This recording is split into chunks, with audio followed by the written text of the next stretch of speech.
Estamos en Navidad, es Madrid y hay un momento de disfrute para todos los españoles, que es cuando van a comprar su décimo de lotería a la administración de lotería. Es un momento de esperanza, pero sería bueno explicar cómo llegó la lotería y sobre todo la lotería general a nuestro país.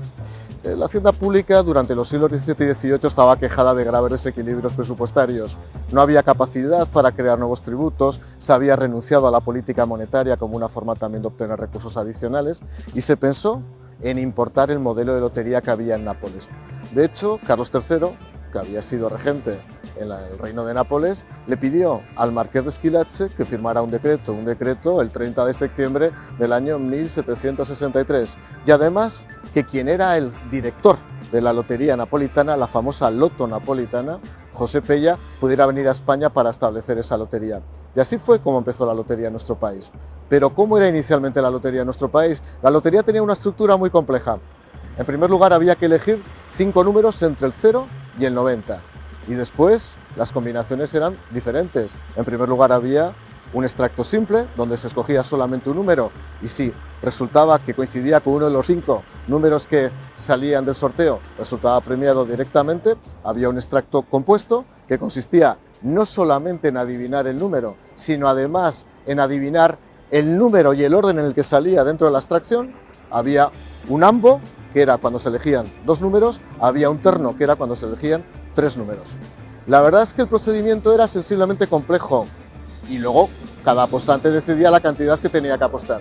Como digo, era muy complejo, por eso en el año 1811 las Cortes de Cádiz decidieron cambiar el sistema y comenzó la lotería de billetes, la lotería como la conocemos ahora mismo, la lotería clásica.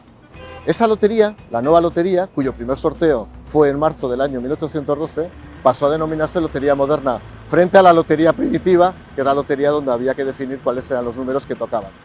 Pero hay una particularidad que muy poca gente recuerda ya, y es que se editaron muchísimos manuales y tratados sobre la lotería, donde se explicaba cómo se tenía que fijar los números y cuáles eran las condiciones y las posibles combinaciones que podía haber para hacer las apuestas, y en segundo lugar, cuáles eran los números que había que elegir. Y destaco fundamentalmente 2 manuales. La cábala del gitano cabalista del año 1850, donde el gitano cabalista llegó a predecir cuáles eran los números que iban a salir, los números infalibles del año 1850 y el año 1851.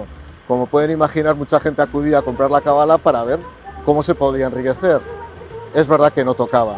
¿En qué se basaba las suposiciones y las proyecciones del gitano cabalista? Esencialmente en juegos de cartas. Él llegó a desarrollar el triángulo cabalístico y una especie de triángulo diabólico con la combinación de números que permitía que salieran determinadas apuestas.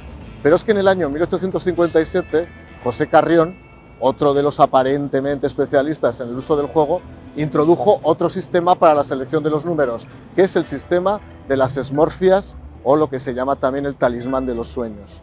En este caso, en función de lo que se soñaba, se ponía el número. Por ejemplo, llegó a demostrar que si se soñaba con pulgas, había que poner el número 45, el 57 y el 78. Como pueden imaginar, no era desde luego infalible el método.